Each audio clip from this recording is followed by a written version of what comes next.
For this assignment, I attended the T3 conference, Teach Through Technology, targeted to members of the Silicon Valley chapter of CUE, Computer Using Educators. My special interest is tween-aged youth. I currently volunteer with tweens and hope to continue working with this age group as a professional librarian. This conference was an opportunity for me to learn about classroom technology trends, enabling me to better support the modern learning needs of school children. The two publishers I met were polar opposites. Houghton Mifflin Harcourt is highly respected among educators. The Walnut Creek School District relies upon their textbooks to support California's curriculum standards. Pearson, on the other hand, publishes ineffective math texts. Our school switched to Pearson's math this year and found we need to offer math intervention to students for the first time ever. Pearson's sales rep refused to answer my questions because I do not live in his service area. HMH's rep, on the other hand, proudly showcased the company's newest developments. Fuse is Houghton Mifflin Harcourt's algebra app for iPad, and it is awesome. It fully supports Holt McDougall's Algebra 1 text. Each lesson provides interactive instruction with hyperlinks and video tutorials. Students can take notes, self-test, and receive step-by-step hints while completing their homework. I wish I had had access to such a powerful tool when struggling with physics. Fuse's algebra app is already up and running. In the future, the company plans to develop apps to support every subject area. The buzzword at this year's conference was smart.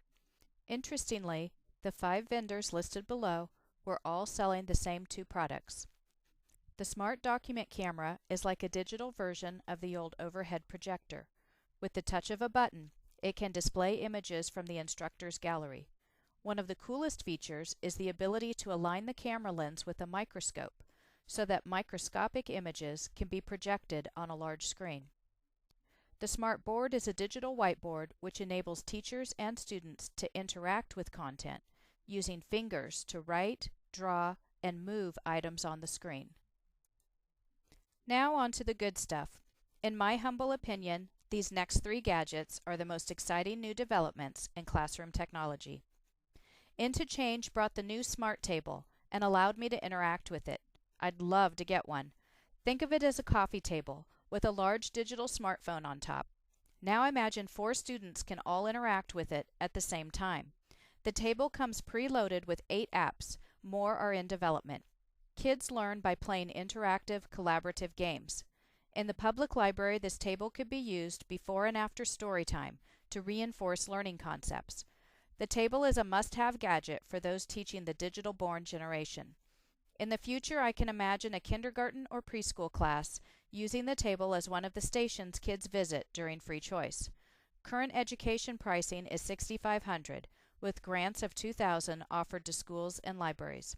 The vendor even offered to allow my library to borrow it for a free trial. Troxel was a major sponsor of the conference. Their standout offering was Quizdom, a tool promoted to help classes prepare for California STAR testing. Students use a remote responder to answer questions projected on the overhead screen. A teacher can instantly see results on the teacher's tablet and use that information to tailor instruction. The tool can also be used to play Quandary, a Jeopardy-like game that can be customized to reinforce any classroom lesson. Preloaded topics with questions and answers are available. It can also be customized.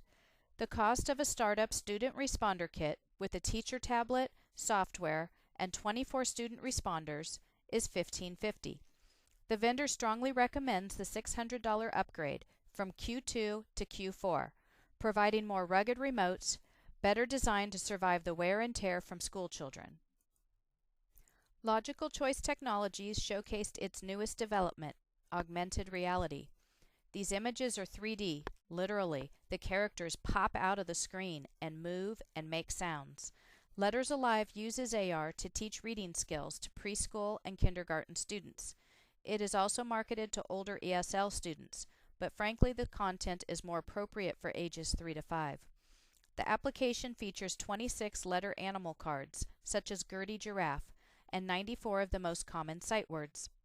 Children place the cards on a mat beneath a special document camera. If the student creates a logical sentence such as, "The frog can swim," then they are rewarded by watching Frankie Frog swim and smile. The startup cost for the document camera, pad, and cards is $800. The downside is that this new technology is a bit clunky. I expect it will improve with future enhancements. In addition to the exhibition hall, I also attended presentations on claymation, graphic design, digital storytelling, and information literacy. I discovered that the majority of Silicon Valley educators are Mac users. The tools and tips they shared were applicable to other Mac users and not always applicable to most PC users.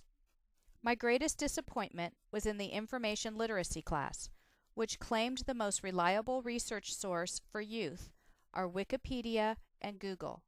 The course was taught by a high school educator who also happens to be a paid beta tester for Google. The highlight of my day was sitting with two school librarians during lunch and learning about their libraries. After listening to their point of view, I could appreciate how valuable this conference is for them. Overall, I felt the T3 conference is a worthwhile endeavor, a convenient source of professional development for school librarians. I would caution future participants to question lessons learned from the instructor-led sessions. Other than that, it is a great opportunity to network with other school librarians, see the latest classroom technologies, and meet the vendors who provide those products and services.